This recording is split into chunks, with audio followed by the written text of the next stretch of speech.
From being a college basketball player to being a marketing executive, a hospital administrator, a business owner, a motivational speaker, and more, our guest has reinvented himself frequently over his professional career.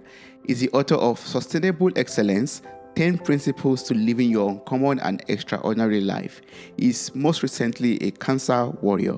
Welcome to the show, Terry. How are you doing? I'm great, Toby. Thanks for having me on. I'm looking forward to talking with you today. Thank you so much for joining me today. I really appreciate your presence and your time right now. It's wonderful to have you on this episode of Mirror Talk. I'm so excited for everything I'm going to learn from you. But before we talk about your book and talk about every wonderful thing, I know that now you are battling with cancer. You're a cancer warrior, and you are doing that very wonderfully well.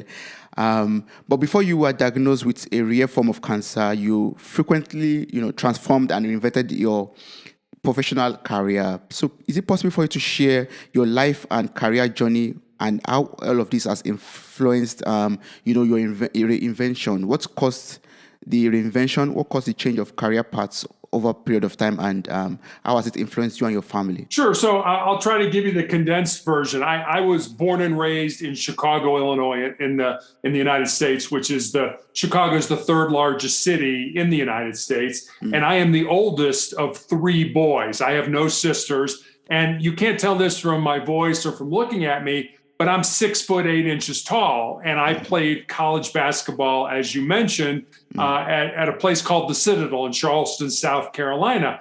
And when I graduated from college, I moved home to find a job. I was all set to make my mark on the world with my newly obtained business administration degree. And I look back now and realize that I really didn't know much about business just because I had a degree. But I was the first person in my family to actually graduate from college. And I was lucky enough to find that first job in the corporate headquarters of Wendy's International, the hamburger chain. That was the good part. The bad part was I ended up living with my family for the next 3.5 years as I helped my mother care for my father and my grandmother, who were both dying of different forms of cancer. You talked a little bit about my professional career, and I'm sure we'll get into that as we go through this. But I guess to kind of round this out a little bit, my wife and I have been married for 28 years. We have one child, a daughter, who's a graduate of the United States Air Force Academy and is an officer in the new branch of the military here in the United States, the Space Force. So, if you look at my professional career, my first two jobs were in business. And then I made a major pivot in my life and became a police officer.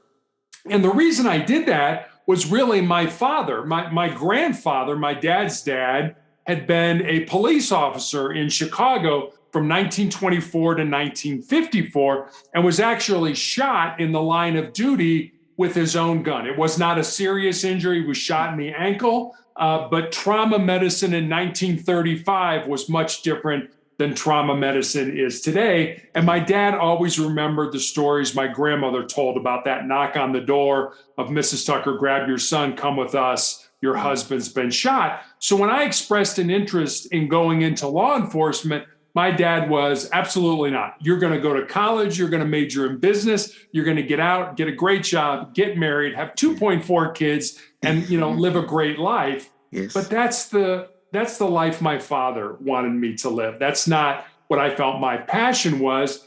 And so I had a choice when I graduated. As I mentioned, my dad was sick. He was dying of cancer. So I had two choices. I could say, sorry, Dad, I'm going to go blaze my own trail and go into law enforcement.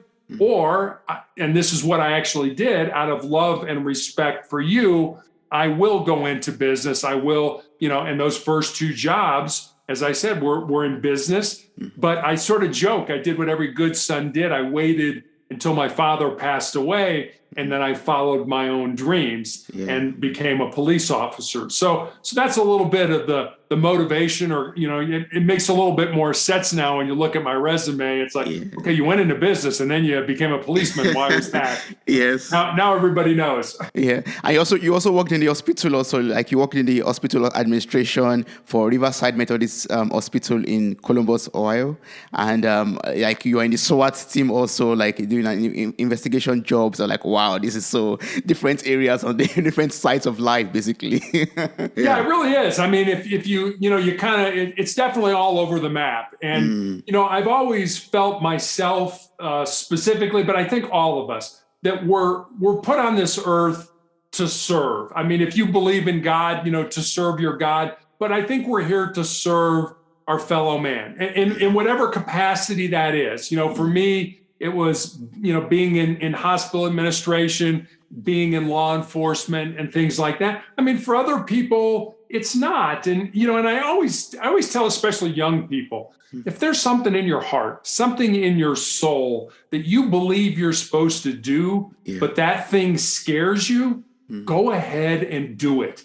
Because if you do, at the end of your life, the things that you're going to regret are not going to be the things you did. They're going to be the things you didn't do. And by then it's going to be too late to go back and do them. Yeah, that's very true. Wow. Yeah. So whenever we are feeling scared to try something else, we should just try it out and see how it goes.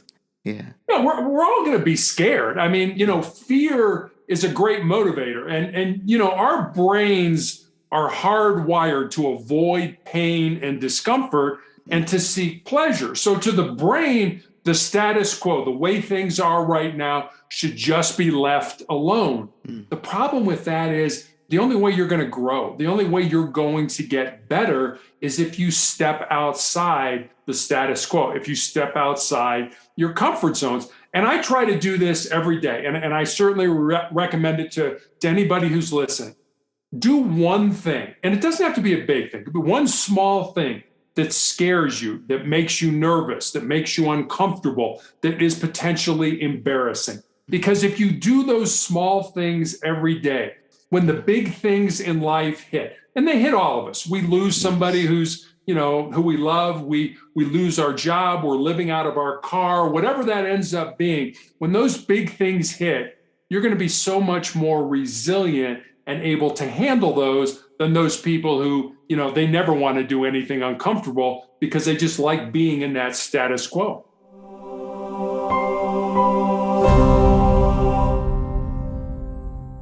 And I'd love to know this. You tried different career fields in your lifetime.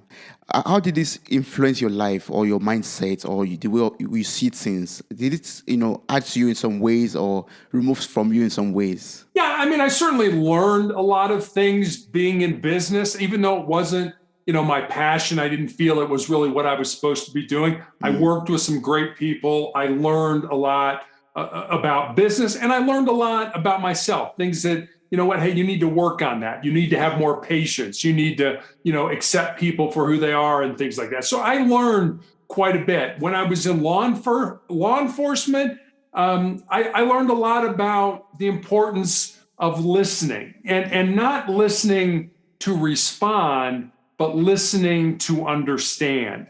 Yeah. And that's one of the things as a police officer, 99% of the things we did were face to face with another person, whether we were stopping them to give them a ticket for speeding or whether we were answering a radio run for a fight or a domestic situation. It was always face to face. But when I was a hostage negotiator, when we were negotiating with people, we weren't face to face. We could be behind a locked door where they were in a room. We could be several blocks away talking to them on the phone. So we had to figure things out based on what people were saying, what they weren't saying, and how they were saying it. And that was so much different than what we were normally used to as a police officer. So there were times where it's like, well, I'm not really sure what's going on here, so I'll go down this rabbit hole. You got to start somewhere. I'll go down this rabbit hole. And a lot of times you were wrong. And they would tell you that. It's like, no, you dummy, you idiot. That's not what the problem is. The problem is over here. It's like, well, okay, at least now we've established what the problem is. Yes. And the overriding or the overarching way we conducted business as negotiators was based on trust. And I think that's true in any relationship that we have in life, whether it's, husband and wife, parent, child, negotiator, and hostage taker. And so we never lied to any of the people we negotiated with. And we had some people will tell us, you know what, I'll come out, but you got to promise me I'm not going to go to jail. And we would have to say, sorry, when you do come out, you are going to go to jail. But then we would try to deflect the conversation to something more positive. So I learned a great deal doing that. And the other thing, I'll end it with this, is we learned the importance of silence. And, people would say to us, oh, congratulations, you talked somebody out. What we really did is we listened people out. What we would do is ask them an open-ended question and get them to talk, to burn off some of that emotional energy. And then they'd finish talking and we would just sit there. We wouldn't say anything. And so there would be this large silence, and people don't like silence. They want to fill it. So the person we were negotiating with would start talking again, which is exactly what we wanted them to do. So it was the importance of understanding how to use silence to help get somebody out of a bad situation. Oh, that's so brilliant. Yes, I love that. Yeah. So now I'd love to switch to your present time now. Like you're a strong warrior, as I said earlier, and I really admire your strength. I said before we started recording, like now you're battling with cancer, and it's a bit sad, but what I admire more and most is that you combine your 10-year cancer journey with your diverse business and ventures. You are still a sought after speaker. You still help people. You've written a book, for example, and you are doing a lot of things combined with this journey that you are on currently. So can you tell us, or can you talk to me about your cancer journey so far? How has it been for you? I'm interested in knowing how you have taken this on, and how it has influenced your life, your family, and how you have been able to combine this so successfully well with your family and with your ventures also. Sure. So I found out back in 2012. At the time I was a girls' high school basketball coach, and I had a callus that broke open on the bottom of my foot, right below my third toe. And initially, I didn't give it much thought because as a basketball coach, you're on your feet a lot. But after a few weeks of it not healing, I went to see a podiatrist, a foot doctor, a friend of mine, and he took an x-ray and he said, Terry, I think you have a little cyst in there and I can cut it out. And he did. And he showed it to me. It was just a little gelatin sac with some white fat in it. No dark spots, no blood, nothing that gave either one of us concern. But he sent it off to pathology to have it looked at. And then 2 weeks later, I get a call from him. And as I said, he was a friend of mine. And the more difficulty he was having explaining what was going on, the more frightened I was becoming, until finally he just laid it out for me. He said, Terry, I've been a doctor for 25 years, and I've never seen the form of cancer that you have. You have a rare form of melanoma that appears on the bottom of the feet or the palms of the hands. And he recommended I go to a very good cancer hospital to be treated because my cancer was so rare. And I did. And I had the bottom of my foot surgically cut out. I had all the lymph nodes in my groin removed. And then when I healed, I was put on a weekly injection of a drug called interferon. And the side effects of interferon for me was that I had severe flu-like symptoms for 2 to 3 days every week after each injection. And I took those weekly injections for almost 5 years. So imagine having the flu every week for 5 years. And that was not a cure. That was just, we want to do this to try to keep the disease from coming back so that when it does come back, we'll have more therapies. In 2017, I had to stop the interferon because it became so toxic to my body that I ended up in the intensive care unit of the hospital with a fever, with a temperature of 108 degrees, which usually isn't compatible with being alive, but I was able to be stabilized and saved. So I had to stop it in 2017. And almost immediately, the cancer came back in the exact same area that it had presented. In 2018, I had my left foot amputated because of the cancer. The disease worked its way up my shin in 2019, had 2 more surgeries. And then in 2020, an undiagnosed tumor kind of in the bottom of my foot, in my ankle area, grew large enough that it fractured my tibia, my shin bone. And my only recourse, again, right in the middle of this pandemic we're all going through, was to have my left leg amputated. above the knee. And I also found out I had tumors in my lungs. And so I am currently being treated for those tumors. And, I know that sounds like a very dark and ugly story, and it is. But on the other hand, cancer has made me a better person. Cancer has made me a stronger person, a more resilient person, a person who appreciates life a lot more than I did than before I got cancer. So yes, cancer is bad, but cancer can also be somewhat positive depending on how you look at it.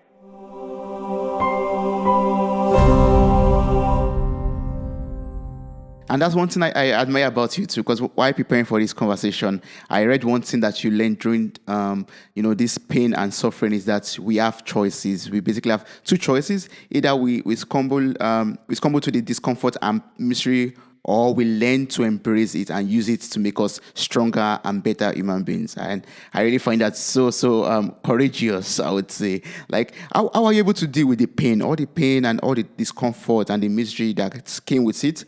And how are you able to use all of that to make yourself a better and stronger person? That's a great question. The way I look at it is this. We're all going to experience pain in our lives. And it doesn't have to be, cancer pain or any kind of an illness whatsoever. People have all kinds of issues. Pain is inevitable. Suffering, on the other hand, suffering is optional. Suffering is what you do with that pain. Do you take that pain and use it to make you a stronger, a tougher, a better, a more determined individual? Or do you wallow in that pain and feel sorry for yourself and want other people to feel sorry for you?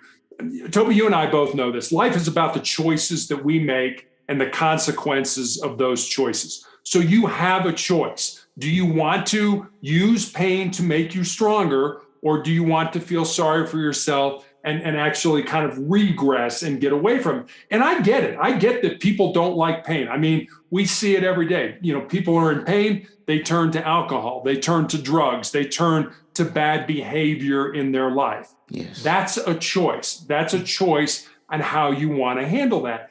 And I think one of the things that's helped me over my life is my participation in team sports, in basketball. Because I started playing basketball when I was 9 years old, and I played on teams all the way up till I graduated from college when I was 21. And one of the things that I learned from team sports is the importance of being part of something that's bigger than yourself. Yeah. On a team, you realize that if you don't do your job, not only do you let yourself down, but you let your teammates down, your coaches down, your fans down, your parents down, etc. And if you think about it, the biggest team game that we all play is this game of life. Yes. And, as I mentioned, I've got these tumors in my lungs. I'm on a clinical trial drug for those tumors. The drug is probably not going to save my life, but it may save the life of somebody down the road, 5 years from now or 10 years from now, somebody that I don't even know. But for me, that's the reason I keep showing up. And, I go to the hospital every third week. I'm there for the entire week. And you have two ways of looking at it. You get to do it or you have to do it. And a lot of people are like, oh, I got to go to the hospital. I have to go to the hospital. The way I look at it is I get to go to the hospital, because by going to the hospital, the doctors are learning things from my blood work, from my scans, that may help somebody that I will never, ever meet, that, I'll be long dead, and that person will be able, to beat their cancer and live a longer life with their family. So for me, I get to go to the hospital, and that makes my life even have much more meaning than somebody who just kind of like, I don't want to deal with this. I'm just going to feel sorry for myself. Yes, that's true. Wow, that's beautiful. And that's a very positive mindset, actually. Like, you get to go to the hospital to help other people down the line to, get quicker recovery from the situation or this disease or sickness. And I love that. That's good. But how has it been like for the family, the people around you, in this time and journey of yours? How has it been like for them and for you also, and your business too? Yeah, it's certainly been hard. It's been hard all the way around. I think cancer or any kind of a chronic illness tends to isolate us from the people we care about, whether it's our friends or our family and things like that. And I've talked about what I call my 3 F's, which are 3 things that have gotten me through my cancer journey. And those are faith, family, and friends. I have a very strong faith in God. I realize there are a lot of people out there that may be listening to us that don't. But for me, it has worked. And when I got cancer, people were like, well, who do you blame because you got cancer? I mean, especially in the United States, we're great about, starting down, we want to reach our goals. So we start towards our goals, but then we butt up against an impediment or something that, that stops us. And so we quit. And then when we quit, we want to blame somebody. We don't want to take responsibility for our own success and happiness. So we have to blame our parents or our boss or our station in life. And so people would ask me, do you blame God because you got cancer? Like, no, I don't blame God. I don't think, and I sort of joke about this. I don't think God got up on a Tuesday morning, looked at his to-do list and said, Terry Tucker's going to get cancer today. I don't think God did that at all. No. But I do believe God has given me the strength and the resources to get through this. So that's the faith part of it. The family part of it, which is what you asked about, it's just my daughter and I. And I remember after I had my leg amputated, my doctor wanted to put me on chemotherapy. And I asked him, I said, well, if I do this, is it going to save my life? And he was like, probably not. Yeah. I said, well, I don't know if I want to do that then. I was 8 years into this fight against cancer. I said, I don't know if I want to go through all that ugliness to have the same result as if I didn't take it. I'm still going to die. So why would I do that? Yeah. And so I said, I'll go home and talk to my family and we'll talk, I'll make a decision and I'll let you know. So I go home and I talk to my wife and daughter and I start telling them what's going on. And my daughter's immediately, oh, we need a family meeting. I'm like, family meeting? There's 3 of us. It's not like you got a board here, or something like that. Yeah. So we all sit around the kitchen table and we talk about our different perspectives of me having chemotherapy. And then once we've all had our say, my daughter's like, all right, let's take a vote. How many people want dad to have chemotherapy? And my wife and my daughter raised their hand. I'm like, wait a minute. Am I going to get outvoted on something I don't want to do? Yeah. And I mean, it's kind of a joke and it's kind of funny, but it really did happen that way. And I remembered back when I was in the police academy, our defensive tactics instructor used to have us bring a photograph of the people that we love the most to class. And as we were learning to defend ourselves, we were to look at that photograph because he reasoned you will fight harder for the people you love than you will fight for yourself. Yes. So I ended up taking chemotherapy because I loved my family more than I loved myself. But it has certainly been a difficult journey. I mean, when I was doing the interferon medication, I mean, my wife would be like, just come to the table and sit with us. I know you don't feel good and you don't want to eat.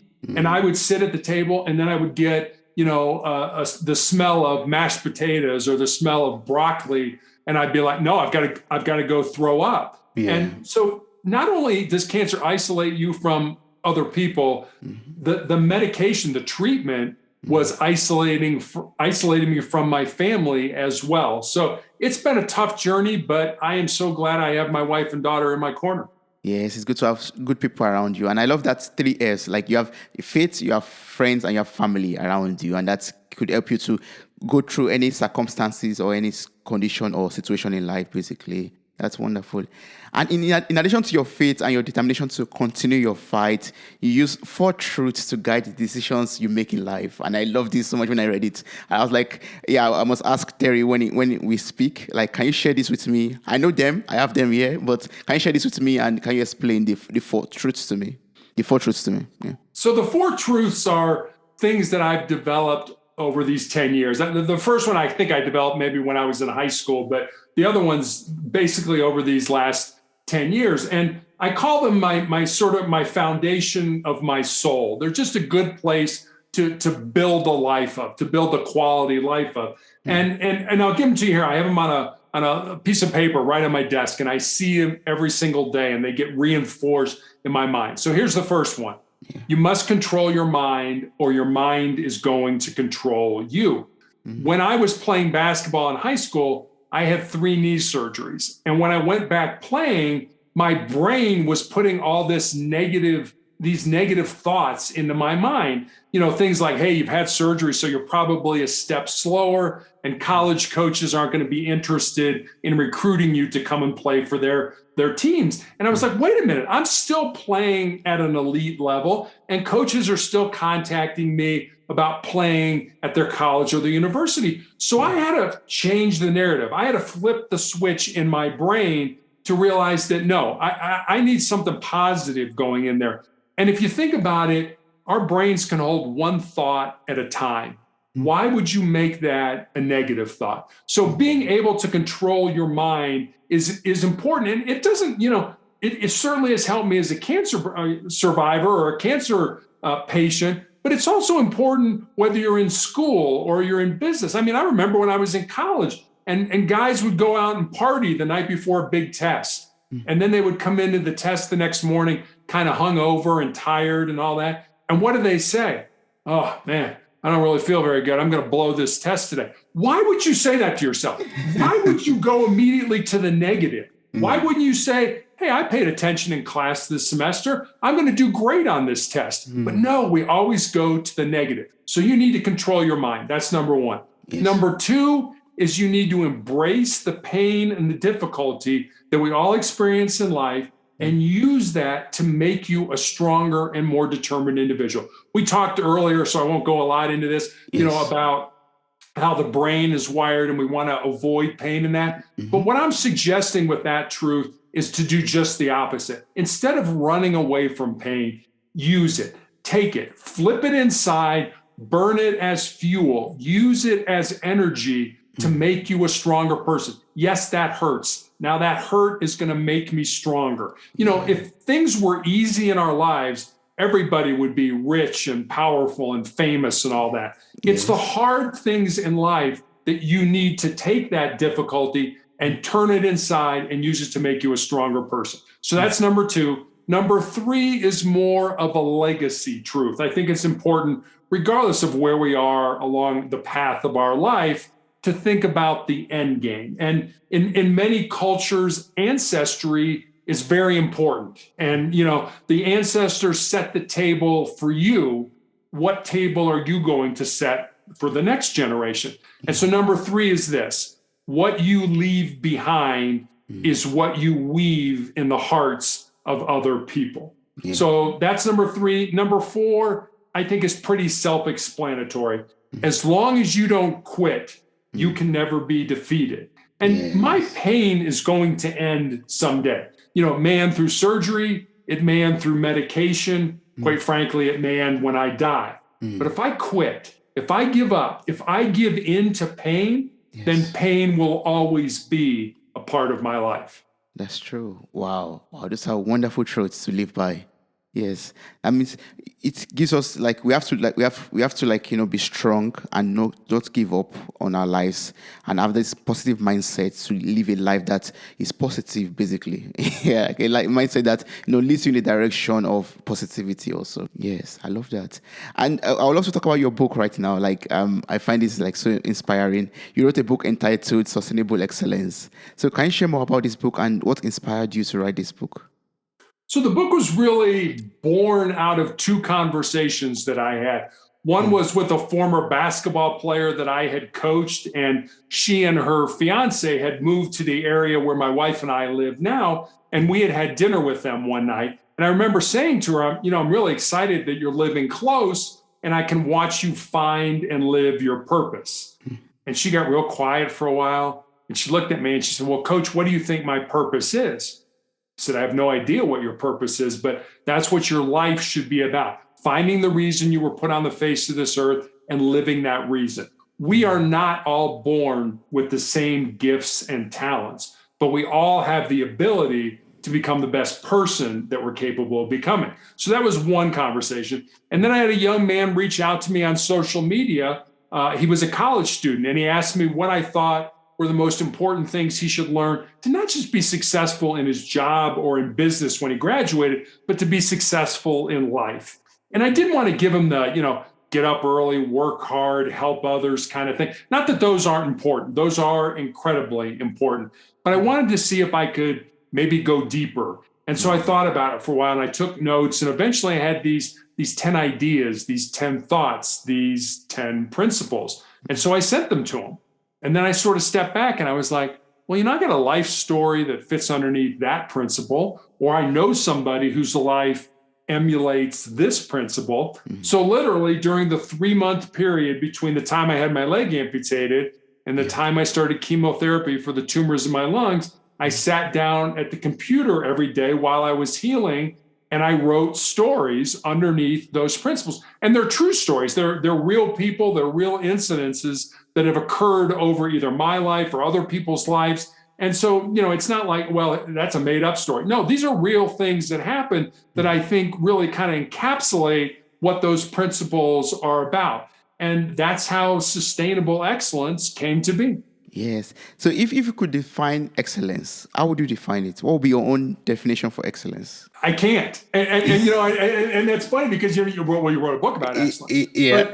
And I talk about this in the introduction to the book that, what I may think is excellent, you may say, well, that person's good, but I don't think they're excellent. So excellence, like beauty, is kind of in the eye of the beholder, and I think excellence it's just a process. It's a process of, I guess, evolving, of accumulating knowledge and skills that we use to make us better. And eventually we get to a point where we're excellent. But how do you define that? How do, like I say, my definition of excellence and your definition of excellence may be two entirely different things. So I don't think, like I said, like beauty, I think excellence is very hard to define. Yes. But if you could give a word to it, what would it be? If you could give a description, your own personal definition, what would it be? I guess you just have to constantly be challenging the status quo. Taking all the information you get, whether it's knowledge, whether it's skill with your body, whatever you're doing, and constantly challenging the status quo. This is where we are right now. Well, you know what? I want to get better. And then I want to get better and I want to get better. And I know a lot of times, and I'll use just this as an example, say you're a salesman, with a company and you want to get better at sales. You want to be a better salesperson. Yes. Well, that's a good goal, but how do you define that? And the way I look at that is, don't look at it as I got to get better at sales. It's kind of that old joke, how do you eat the elephant? One bite at a time, But what instead of getting better at sales, what if you got 1% better at sales every day? So at the end of 30 days, you're 30% better than you were when you started. At the end of 2 months, you're 60% better than when you started. Yes. So that's a little bit easier, I think, for us to grasp and to say, okay, every day you can evaluate that. Did I get better at whatever it is, sales? Did I get better at sales today than I was yesterday? And that cumulative effect of that knowledge, of that, understanding of all that put together, that cumulative effect can make you excellent at being in sales. Yes. But it's not something that like, okay, yesterday I'm bad at sales. Today I'm excellent at sales. It's a cumulative effect of getting better every single day. Every single day, yes. But is there like, some kind of ways to measure, measure excellence, for example, to say, now I have achieved excellence. And now that I've achieved excellence too, is there a way to now sustain it also? Like, how can I know if I've achieved my own definition of excellence and how can I sustain this excellence of mine? See, and I think that's just it. You have to determine what excellence is. And I'm here. Is that excellent? Am I excellent at that? Is that based on my goals? Is that based on industry standards? Is that based on other people that I work with who do the same job? And if you think about it, do? We become good at something. Let's just use sports as an analogy. We're a championship soccer team. Okay, good. You're a championship soccer team. So that means you're at the top level. You're better than all the other teams.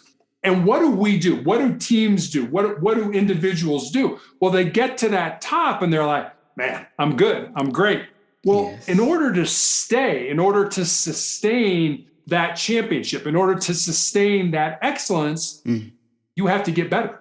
True. You can't just say, well, I'm a champion now, so I'm good. I can just stop growing. I can stop learning. I can stop developing. You have to, in order to sustain it, you have to continue to get better. You can't just sit back and say, I'm good with this. So, and that's something a lot of teams are guilty of. They get a championship and then they sort of sit back and they're, we worked hard to get there. And then they don't understand why they're not the championship. They don't win the championship the next year. True. Well, it's because other teams figured you out and you haven't grown. You haven't gotten better, but other teams have. So sustaining it is I know sustain sounds like, well, you just keep it there. Yeah. But in my mind, sustain is you can't keep it there. You have to grow. You have to continue to get better. Yes, you have to keep on breaking your record, your own record, and keep on setting new standards for yourself, basically.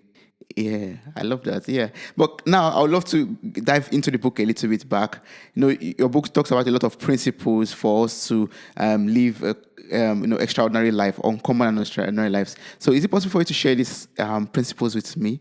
Like, I know there are 10 of them, and the first one is enjoy your life. But is it possible for you to share all of this with me or some of them with us? Yeah, it's fun for me as an author. I'm a guy, so I've never given birth to a child. I've never created something like that. But, this book is as close as I've come to creating something out of nothing. And it's always fun for me as an author because when people read the book, there's always one principle that sort of resonates with them. There's one principle that it's like, and again, the principles are not in any order. Number 1 is not any more important than number 7 or anything like that. So it's fun for me to listen to, well, number 5 is the one I got, or number 6 is the one and even though I wrote the book and I have the 10 principles, the one that resonates with me is this one. And each principle is a chapter. It's that most people think with their fears and their insecurities instead of using their minds. And I know I've done that. I know I've been like, ooh, I'd like to do that, but what are people going to say about me if I fail? Or, are people going to laugh at me if I'm not successful and stuff like that? That's thinking with your fears. That's thinking with your insecurities instead of just jumping in with both feet. A lot of times when you're getting in the pool, you stick your toe in. It's like, is it cold? Is it, how's the water? Instead of just like, I'm just going to jump in and I'll figure out how it goes as we're in it. And people don't do that. And so for me, that's a very important principle. Another principle that I talk about is you are the person that you're looking to become. So, if you want something out there, but you're not there yet, you're still that person. You just haven't gotten to that point yet. So don't think. And one of the discussions I had with my player when I was writing the book was about, well, how do I know? How will I know when I get to the point where, I've reached my purpose, I've reached my passion? And we talked about that, about, if you can't wait to get up in the morning and go do whatever it is, and maybe I should step back for a second. A lot of times we think our purpose or our why or our passion has to be our job, has to be what we do for a living. It doesn't. You could have a job over here that you use to pay the bills, but your passion or your purpose is to write or to paint or to be an activist or to volunteer or whatever it is that's in your heart. So it doesn't have to be your jobs. For a lot of people, it is, but don't feel that it has to be.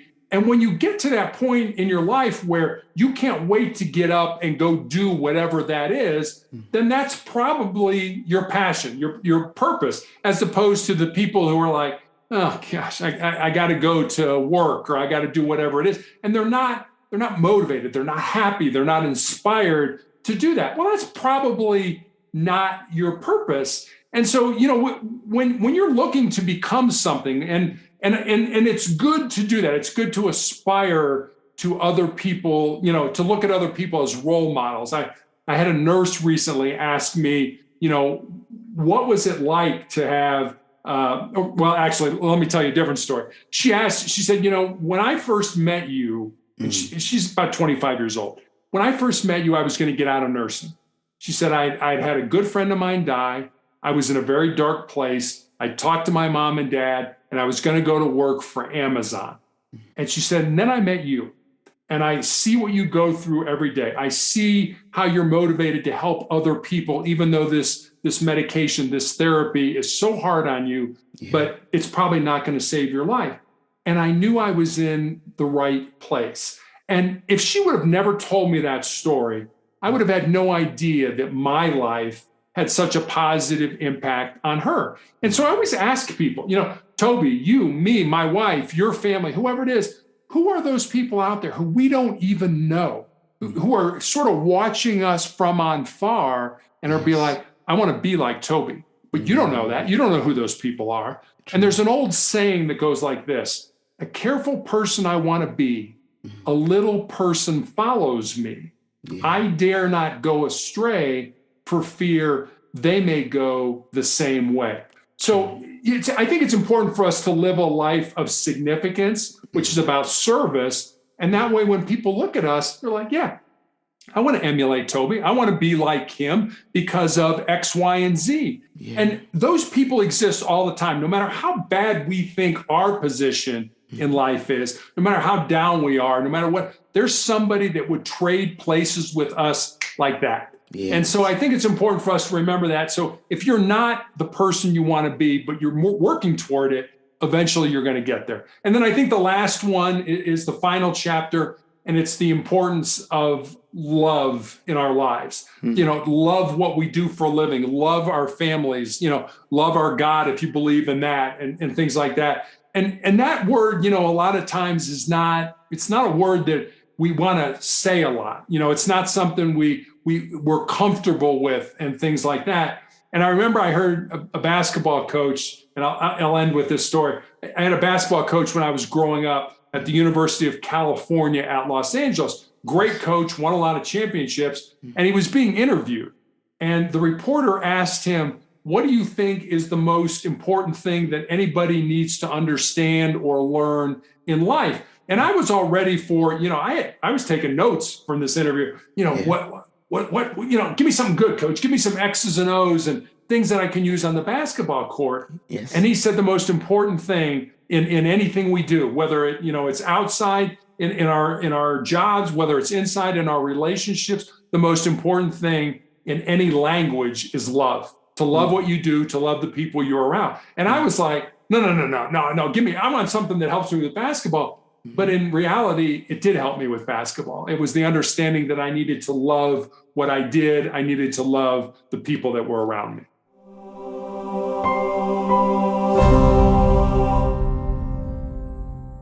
That's a very, very wonderful thing to do. Like love. Love is very important. That's why God is love himself. And we have to love our neighbors as ourselves. We have to love even what we do. Everything we spend our time doing, we have to love it also in order to get the best out of it. Yes. And the one I can relate more with is the first principle that you talked about. And that was like, you should not look at other people basically when making your decision. Like, we have this fear that, what will other people think about when I take this step or do this, when I take this action of mine. And that's the way, if we look at what other people think about us or their opinion, it could stop us from actually realizing or becoming what we are supposed to become in life, basically. Yeah. We're not all the same. I mean, we're actually incredibly unique. There's never going to be another person like you. There never has been another person like you. Same with me, same with your family and my family and things like that. That's how unique we are. And it's important for us not to, compare ourselves to other people. That doesn't do us any good, especially at the end of our lives. God's not going to judge us based on what other people said or did. He's going to judge us based on what we said and what we did. And I want my life to be shaped by the decisions that I made, not by the ones that other people made for me or that I didn't make for myself. So I think it's real important. I mean, what's the 9th commandment? Thou not covet thy neighbor's goods. So, it's okay to want things in life, but it's not okay to want them because somebody else has them. Yeah. So and I think that's a very fine line distinction, and that. So it's important to live a life that's authentic to you. You were given certain gifts and talents. figure out what those gifts and talents are. They're already inside you. Yes. Figure out how you can use them to serve yourself and other people, and you will have a life of significance. And when you do that, life or death is not going to be nearly as scary as all those people that just kind of muddled through their life and never figured out what they were supposed to do. Yes, that's very true. I would encourage everyone out who is listening or everyone out there to get a copy of this book. It's available on Amazon. A link is also available on your website to motivationalcheck.com. But are there other platforms where people could get it? Is there other places that where we could buy the book or order the book from? Yeah, you can get the book anywhere online where you can get books. So I mean, you can get it on Apple iBooks, and you know, I know in the United States where you can get it. I'm not entirely sure what the other options are in Europe and Asia and things like that. So anywhere online you can get sustainable excellence. It's there in different formats. Yes, that's beautiful. So I encourage everyone to get that. The link will be available in the show note of this episode. So just click on it or copy the link and just order on Amazon or check motivationalcheck.com in order to get other information about this book and other inspiring things that Terry does. Because I know you are a sought after speaker who believes in the power of a good story to motivate, inspire, and help others lead their uncommon and extraordinary lives. I love this so much, and I know you have a lot of speaking engagement. You do a lot of encouraging people. So can you tell us about the services that you offer, the speaking engagement that you do, and how people can connect with you and work with you? Yeah, before COVID hit, I was actually doing in-person speaking, and since the pandemic, has pretty much been around the world, it's kind of shut down in a lot of ways, that speaking. So I'm doing a lot of virtual speaking, virtual online events. I'm doing podcasts. I spend quite a few time trying to get my message out by being on podcasts with nice people like you. And I always say that hopefully our conversation today is going to make a difference in the life of other people, your audience members. And if it does that, for me, that's really been a good day. So if you want to connect with me, if you want to leave me a message, if you want to, ask me about potentially speaking at an event that you're having, you can go to motivationalcheck.com, and there's a form there to fill out. And like I said, there's also a form to leave me a message if you just want to say, hey, I liked your interview, or I hated your interview, or whatever it is. I answer whatever, if you send me something, I'll definitely answer you back. Wow, beautiful. So once again, the link is going to be in the show notes of this episode, and I encourage everyone to get across to Terry to ask other questions that we're not able to cover during this episode. That would be wonderful. And just as a last question, what advice would you give someone out there who is fighting for his or her life, who is struggling maybe with health situations or with any other circumstance in life? I guess I would say this. Everything you need to be successful in life is already inside you. You just need to find it. You just need to pull it out, and you just need to use it to your advantage. And believe me, as I said, when I was on the interferon drug, I was incredibly sick, and there was a point where I was so sick of being sick that I prayed to die. That I wanted God to take me out of this. And I found in my life that when I get into these dark and ugly places, and I do, I'm not Superman. I have bad days just like everybody else. But when I get in those places, I find what helps me the most is, instead of looking inside, instead of saying, woe is me, look how terrible this is, it helps me to look outside, to look for other people that I can help, to look for other people that I can make a difference in their lives. So if you're in those places, if you're in those dark and ugly places, and I know there are a lot of people that are, stop looking inside. Start looking outside. Start saying, you know what? I can contribute something to another human being. And if you do that, your whole attitude, your whole outlook on life brightens up. So stop looking inside, get out there and help other people, and realize that everything you need in life is already inside you. Wow, I love that. Everything that we need to succeed in life is right inside of us. And don't look inside sometimes. Just look outside and see the people that you can impact and help them with your own journey or with your own experience. Wow, thank you so much, Terry. I appreciate everything that I've been able to learn from you in this episode. I'm so blessed, and I hope everyone out there will also, get one or two things from this episode. Thank you so much. Well, Toby, thanks for having me on. I really appreciate it. Wow, you made it to the very end of this episode. Thank you so much for listening. I'm grateful for your time, your love, and your contributions. Subscribe, like, review, and share this podcast. God bless you. Bye.